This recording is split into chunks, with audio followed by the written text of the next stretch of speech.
Okay, here we go. This is session 43. All right, 43. 43, where chapter 6, still in chapter 6, the lessons of love. This is the second lesson of the Holy Spirit. All right, it's on page 106 under this subsection B. All right, to have peace, teach peace, to learn it. Okay, so to have peace, teach peace, and it reinforces. You learn it. Okay? All who believe in separation have a basic fear of retaliation and abandonment. They believe in attack and rejection. So that is what they perceive and teach and learn. These insane ideas are clearly the result of dissociation and projection. What you teach, you are.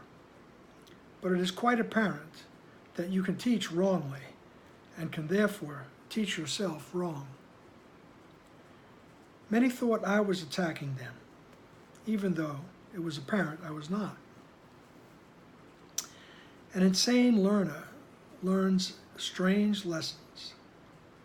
What you must recognize is that when you do not share a thought system, you are weakening it. Those who believe in it, therefore, perceive this as an attack on them.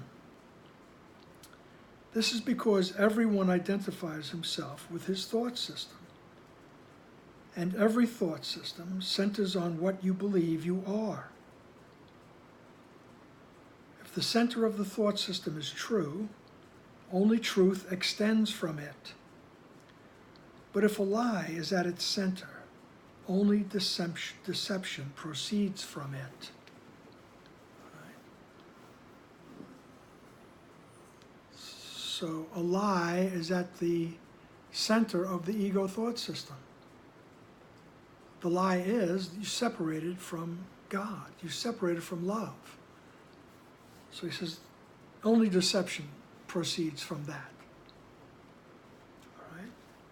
And when we do believe in separation, we have a basic fear of retaliation. Something's going to get me. Someone, something is going to get me. All right? And that fear of abandonment. I don't want to be alone because then I feel vulnerable, unprotected, unloved, all those things. Right? So I have that fear of retaliation and abandonment. They believe in attack and rejection, and so that is what they perceive. All right, so we see it all around us, and we teach that. Our behavior teaches that you're here on your own, take care of yourself, all that. Right? And when we teach that, we reinforce that idea in ourselves. So we perceive it, teach it, and learn it. Okay? And he says these insane ideas are clearly the result of dissociation and projection. So when I had I entertained the tiny mad idea that I could be separate. All right? I could be an individual. Recognize me as an individual. All right? The one mind split. And it had to be a decision made. Right? So I decide for the ego, and I dissociate from everything else. I dissociate the memory, the fact that I am in heaven. I dissociate that. And with that comes the idea of projection. Now I feel, oh God, what did I do? I feel guilty and fearful of retaliation, okay?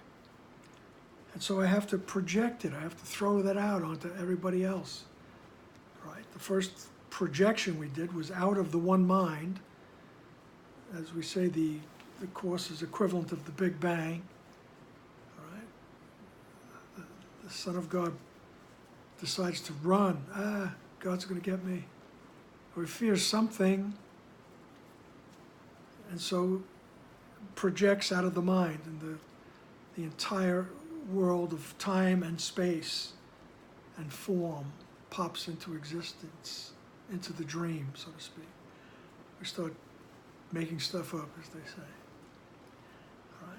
So we dissociate, we forget where we came from, right? And all we know is that we have this feeling of fear and retaliation. So we project it. We have to project it out. All right? And that's the way life is on this earth plane. All right? Hopefully to lesser degrees on other planets. But that's our experience. Okay? And that's what we pass on through our, thoughts, and through our speech and through our actions. And, right? We pass that on from one generation to the other. And not only do we pass it on, but we reinforce the idea that we're separate. All right? So what you teach, you are. But it's quite apparent. I mean, he throws that in. It's quite apparent that you can teach yourself wrongly, right? And can therefore teach yourself wrong, right? He says, many thought I was attacking them, mainly because he didn't buy into their belief system, all right? He wasn't attacking anything,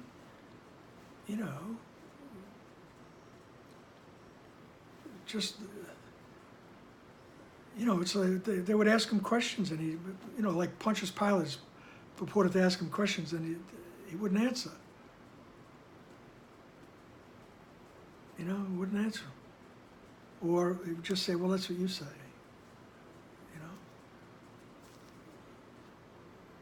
So I started to make everybody angry, started to make everybody fearful, as if their thought system was under attack. And the Holy Spirit, the right mind, does not attack anybody's thought system. It just shines it away, really. It's not an attack. It's trying to boost the seeming fragments of the mind into realizing that the ego thought system is insane, and it's worthy of being abandoned. So many thought I was attacking them, even though it was apparent I was not. And he says, an insane learner learns strange lessons. All right? What you must recognize is that when you do not share a thought system, you are weakening it. All right? You don't have to go out and attack anything. You don't have to correct anybody. Right? But when you're not sharing the thought system, you're weakening it. Right? You're not reinforcing it. Those who believe in it, therefore, perceive this as an attack. This is because everyone identifies himself with his thought system. And every thought system centers on what you believe you are. Right? I believe I'm separate. And the fun begins. All right? Everybody starts believing in what they are. Right? I'm a Met fan, I'm a Yankee fan, I'm a Red Sox fan. I'm a Jew, a Christian, a Muslim, a Democrat, Republican, all those things, right? Everyone identifies with what they think they are, with a thought system, right? And if I don't agree with that thought system, if I don't share it, I'm not attacking it, I just don't believe the same things. People are going to start to think, oh, like I'm attacking them because I don't share it. I mean, there's so many things. I don't want to get into it. All right? So, this is because everyone identifies himself with his thought system. And every thought system centers on what you believe you are. If the center of the thought system is true, Only truth extends from it. So if the center of my thought system is that I am a child of God, I am connected to my source, only truth comes from that. Only truth extends from that. But if a lie is at the center, I'm separated. I'm separated from my source. I'm separated from love. Then, he says, only deception proceeds from that. Everything else is a lie after that, because you're believing the lie. And all good teachers, in paragraph 2, all good teachers realize that only fundamental change will last, because they do not begin at that level. But they do not begin at that level. Let me read that again, okay? All good teachers realize that only fundamental change will last, but they do not begin at that level. Strengthening motivation for change is their first and foremost goal. It is also their last and final one. Increasing motivation for change in the learner is all that a teacher need do to guarantee change. Change in motivation is a change of mind. This will inevitably produce fundamental change because the mind is fundamental. All right? So all good teachers realize that only a fundamental change will last. Right? But they know that the first thing that has to be done is that the motivation to change has to be there. Right? It's first and foremost the motivation to change. Right? And it's also their last and final. So they're always motivating the student to desire change, the change, to desire the knowledge. Right? Increasing motivation for change in the learner is all the teacher need do to guarantee change. Right? So if you can guarantee, if you can help that, or even yourself, if you notice that an increased motivation for change guarantees it. I really want that. All right? I really want that. So change in motivation is a change of mind. And this will inevitably produce fundamental change, because the mind is fundamental. It'll change the mind on a very basic, foundational level. Okay? So, the first step in the reversal or undoing process is the undoing of the getting concept. Now, we talk about undoing. What we're trying to do with the Course, what Jesus is trying to do is undo the ego, to undo the thought system. Right? I often say things like, it's not about doing, it's about undoing. So we notice what our perceptions are, and we ask them to be changed. And we'll see why we want them to be changed very shortly. All right? So the first step in the reversal or undoing process is the undoing of the getting concept. According to the Holy Spirit's first lesson, to have, give all to all. Right? That's the undoing of the getting concept. I said that this is apt to increase conflict temporarily, and we can clarify this still further now. At this point, the equality of having and being is not yet perceived. Until it is, having appears to be the opposite of giving. Therefore, the first lesson seems to contain a contradiction, since it is being learned by a conflicted mind. This means conflicting motivation, and so the lesson cannot be learned consistently as yet. Further, the mind of the learner projects its own conflict, and thus does not perceive consistency in the minds of others, making him suspicious of their motivation. This is the real reason why, in many respects, the first lesson is the hardest to learn. Still strongly aware of the ego in yourself and responding primarily to the ego in others, you are being taught to react to both as if what you do believe is not true. Okay, so he says that's where the conflict with the first lesson lies. To have all, give all, to all. Right? Because it seems to be it's contradictory, because we're still holding on to that ego thought system.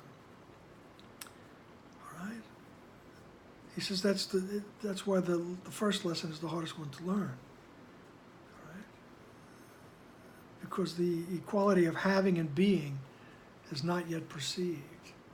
Because when you have peace, you are peace.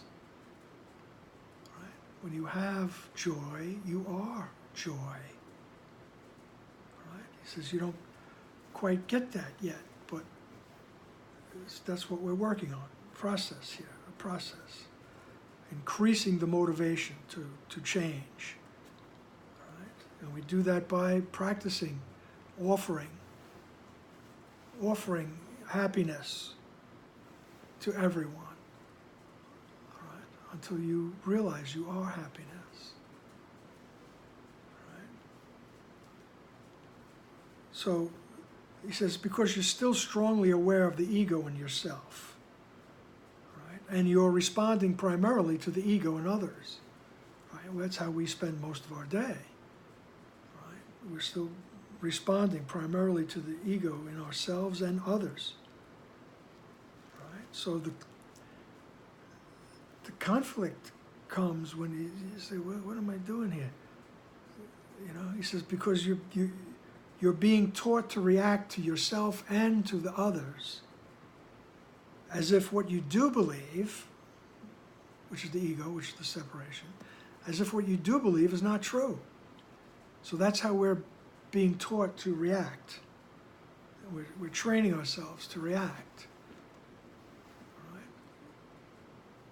You're being taught to react to others and to yourself as if what you do believe is not true. So that causes a little conflict. All right? Paragraph 4.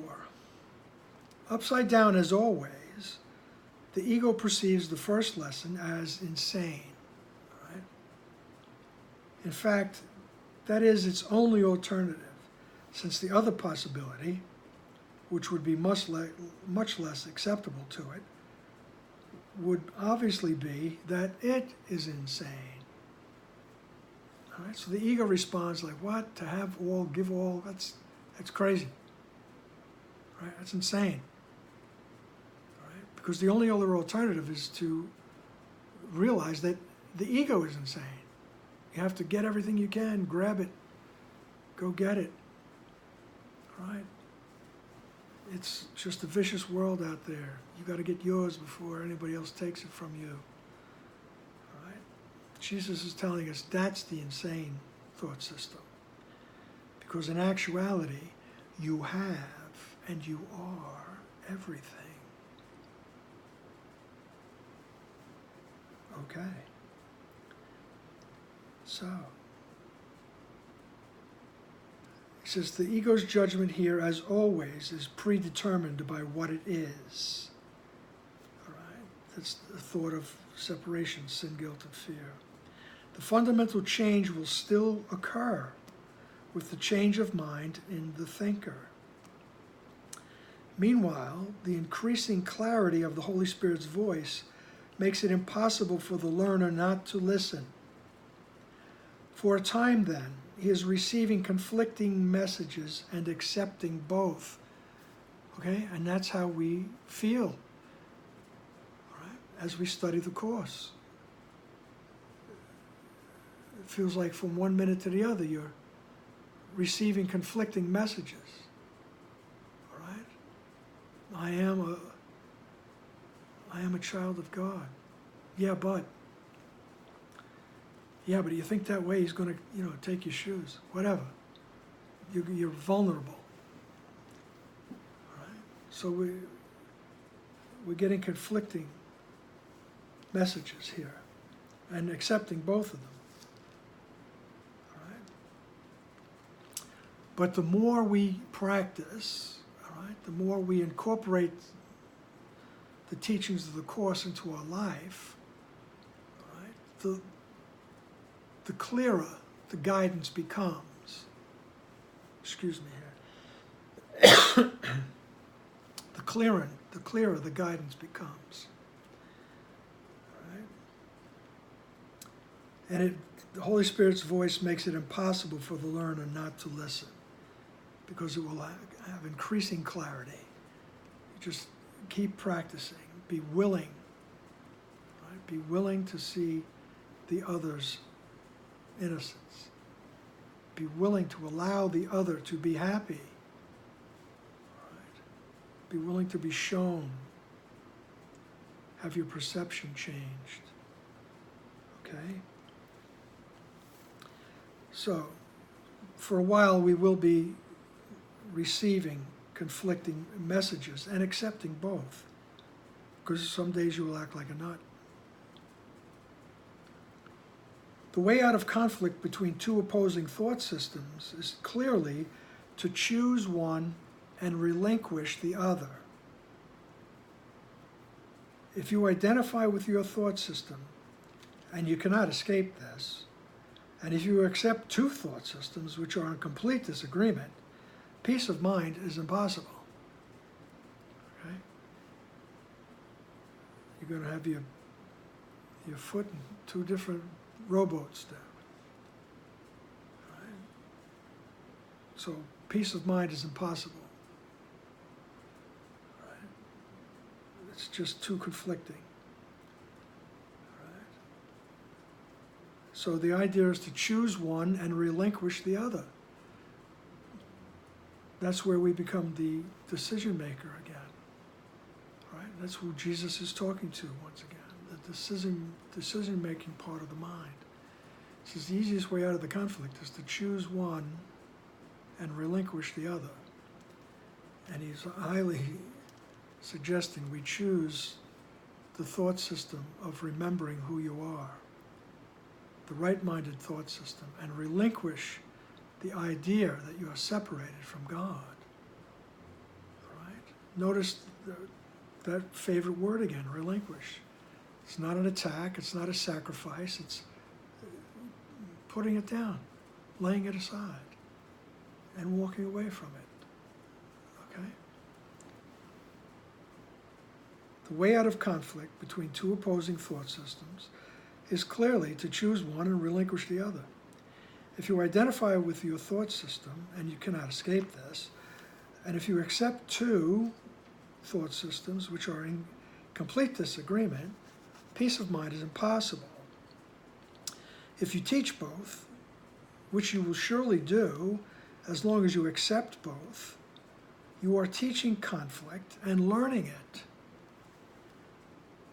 Yet you do want peace, or you would not have called upon the voice for peace to help you. Its lesson is not insane. The conflict is. Okay? To me, this is a very important sentence here. He says, you do want peace. You don't want conflict. You do want it. All right? Otherwise, you would not have called upon the voice for peace to help you. Okay? And we say the proof that you have called upon the voice for peace to help you is, one is that you're reading and studying and practicing A Course in Miracles. Right? And that's not the only way home. Right?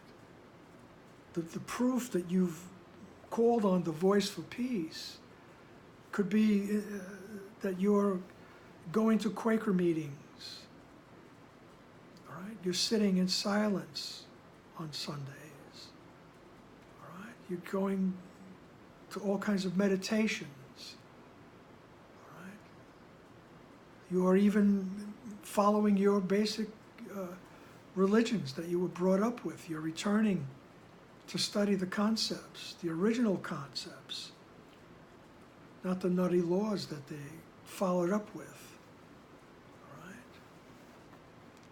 All right? You're going back to the fundamentals, the fundamental message of whatever religion that you were brought up in. All right? I always remembered in the 60s, it just reminded me, and I'm going stream of consciousness, okay? In the 60s, there's so much turmoil, and I do believe there was a change, all right? A change in direction, so to speak, towards spirituality, all right? Although there are myriad examples of misguided miracle impulses, all right? But there was that change in the concept, in the entire zeitgeist, so to speak. All right? And one of those things that popped up in my teenage years in the 60s was the voice of Cat Stevens. All right? There were many others singing songs of love and peace, as they say. All right? But to this day, I can hear Cat Stevens. All right? And to me, he was connected. He was a channel of peace, using his music, right, to get everybody on board. Right, here comes the peace train. Right, and so many of his other songs were so poignant. And then he left the music world, left the music industry, to study and teach Islam. He got back to the fundamentals, right? And it didn't matter the form, because the connection with the truth is what came through him, all right? And there are so many others who did the same, all right? Ram Dass came out of that era. Well, he was a big part of that era, believe me. He and Timothy Leary worked together, were drummed out of Harvard together for the same reason, experimenting with LSD. All right? And there was that misguided miracle impulse, all right? Because they were having spiritual experiences. And it's just that Ram Dass followed his spiritual impulses, and he's still a beacon of love and peace to this day. Right?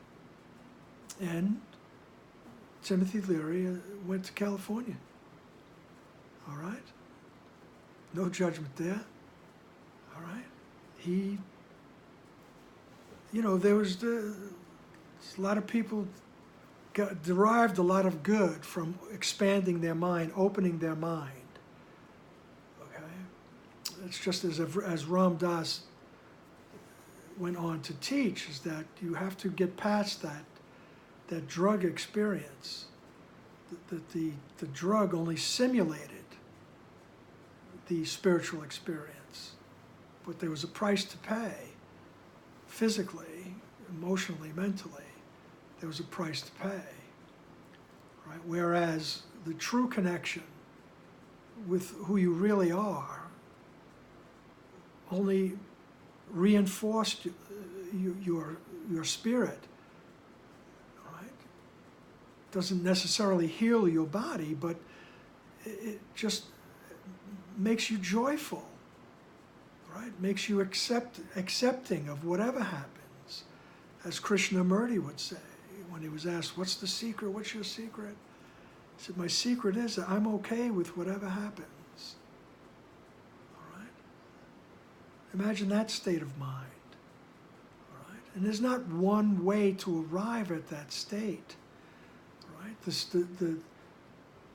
The path that I have chosen is to study the Course in Miracles. It was like, familiar language to me. All right? Though I dabbled in other things, being a child of the 60s. All right? As they say, all who wander are not lost. All right? But the motivation was peace, peace of mind. Deep down inside, I was calling out for peace, as were all these people, and you too. All right? And the proof of that you were calling on the voice for peace, is that you have found things that are leading you toward peace. Although there are times when we still experience conflict, right? Because we still haven't totally relinquished the idea that I'm separated from love. I'm separated from peace. Right? We haven't totally relinquished that idea. All right? And that's okay. You will. It's inevitable. Right? Now, somebody correct me if I'm wrong, but was it Shaka Khan who said, once you get started, it's hard to stop. Okay. But that's it. Jesus says once the process has begun, the end is inevitable. All right? It's just that we are in a process. Okay? And you are being taught to react to yourself and others as if what you believe is not true. The idea of separation is not true. So, you have to deal with that. Back to the present moment, paragraph 4. Upside down, as always, the ego perceives the first lesson as insane. In fact, this is the only alternative, since the other possibility, which would be much less acceptable to it, would obviously be that it is insane. The ego's judgment, here as always, is predetermined by what it is. Thought of separation. The fundamental change will still occur with the change of mind in the thinker. Meanwhile, the increasing clarity of the Holy Spirit's voice makes it impossible for the learner not to listen. For a time, then, he is receiving conflicting messages and accepting both. Paragraph 5. The way out of conflict between two opposing thought systems is clearly to choose one and relinquish the other. If you identify with your thought system, and you cannot escape this, and if you accept two thought systems which are in complete disagreement, peace of mind is impossible. If you teach both, which you will surely do as long as you accept both, you are teaching conflict and learning it. Yet you do want peace, or you would not have called upon the voice for peace to help you. Its lesson is not insane. The conflict is. Paragraph 6. There can be no conflict between sanity and insanity. Only one is true, and therefore only one is real. The ego tries to persuade you that it is up to you to decide which voice is true. But the Holy Spirit teaches you that truth was created by God, and your decision cannot change it. As you begin to realize the quiet power of the Holy Spirit's voice and its perfect consistency, it must dawn on your mind that you are trying to undo a decision that was irrevocably made for you. That is why I suggested before that you remind yourself to allow the Holy Spirit to decide for God for you. All right? So, he says sooner or later it has to dawn on your mind that you're trying to undo a decision that was irrevocably made for you. All right? You're trying to say, no, I'm not the Son of God. I am not peace. I am not joy. I am not love. All right? He says that decision was made for you. And it's irrevocable. You are that. All right? Excuse me. All right?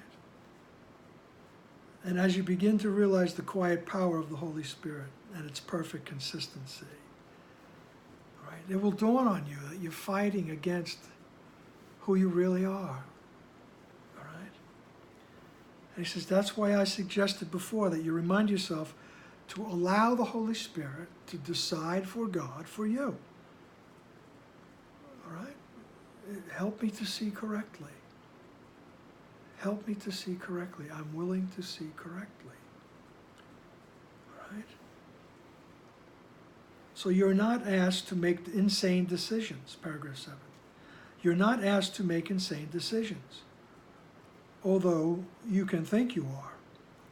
It must, however, be insane to believe that it is up to you to decide what God's creations are.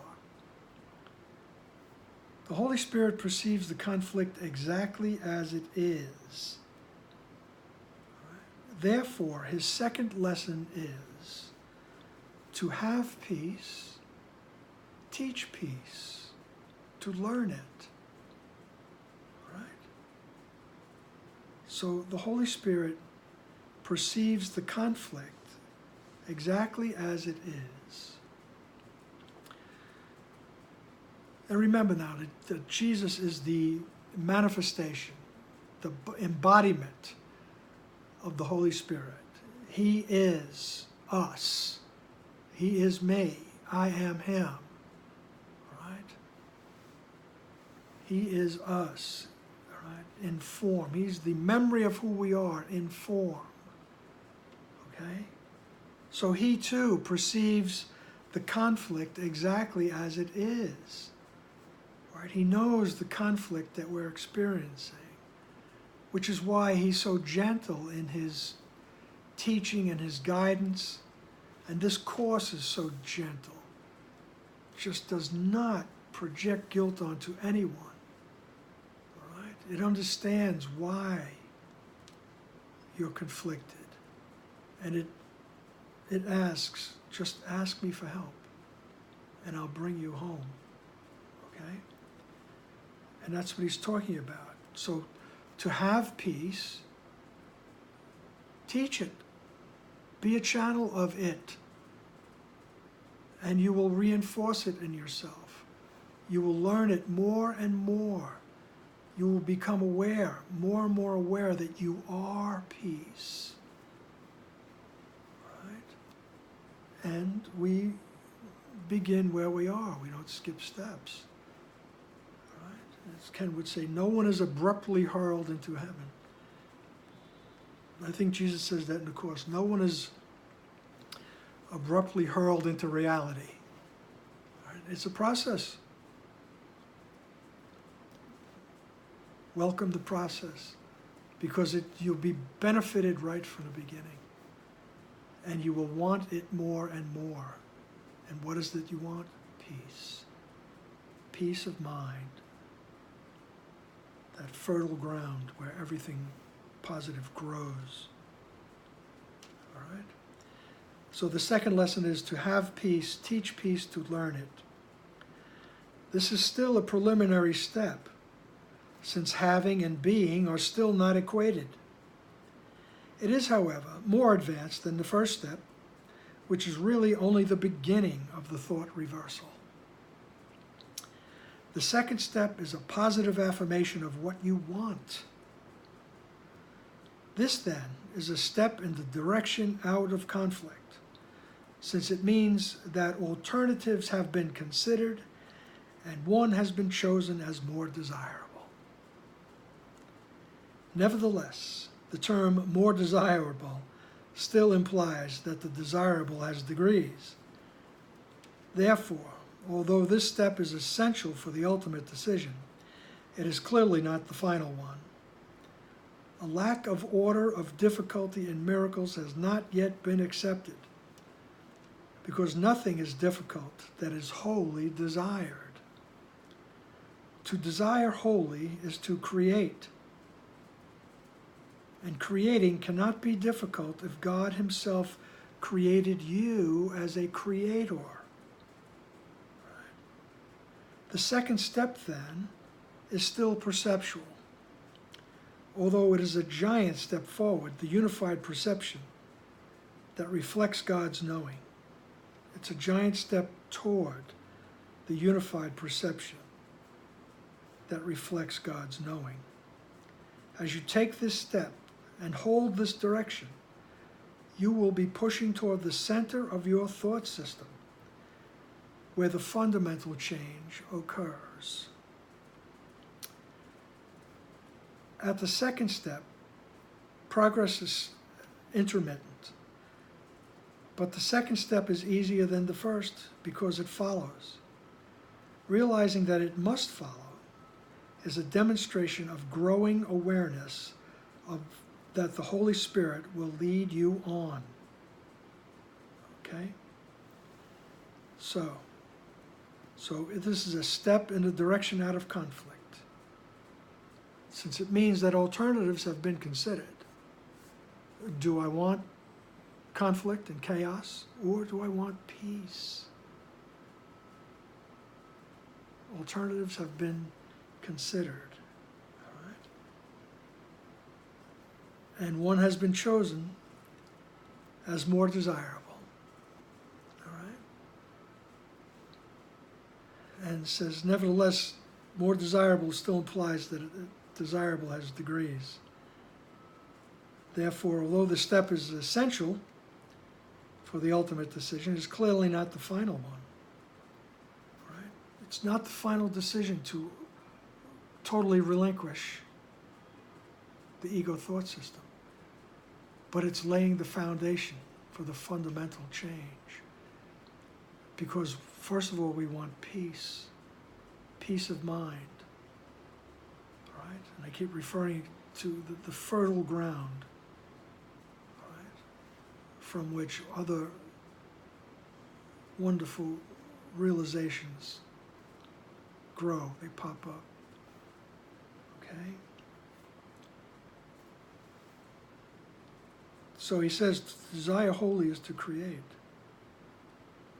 Right?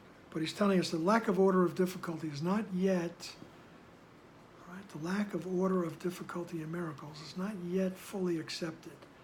Right? You're not grasping it totally yet. But when you do, it's like, oh yeah, one problem, one solution. The one problem is, I believe I'm separated from God. I go back to my right mind, ask for help. Help me to see correctly. All right? So this peace of mind is helping us get to the innermost part of our thought system, where fundamental change will occur. All right? And he says, it's going to seem intermittent. Some days, you feel like a nut. Some days you don't. So progress will seem intermittent. All right? But the second is easier than the first. All right? Realizing that it must follow, all right, is a demonstration of growing awareness that the Holy Spirit will lead you on. All right? The Holy Spirit will be your guide. And as you practice it, you will grow in that awareness that you are being guided. You are being led. All right? And if you look back on your life, all the roads you've gone down, all the twists and turns, the ups and downs, as Ken would say, you could perceive that golden thread where you are being guided along to this moment, to this very moment, when you realize that you don't want the conflict anymore, and you do want peace, and you're willing for everyone else to be peaceful too. Right? And therefore you're giving all to all, and you have a desire for peace. Therefore you want to extend peace, to reinforce it in yourself. So, as he said in the beginning of these lessons, do only that. All right? Do only that, and you'll be happier, happier and happier as you go along. Alrighty then. We'll see you soon. Bye. Love you.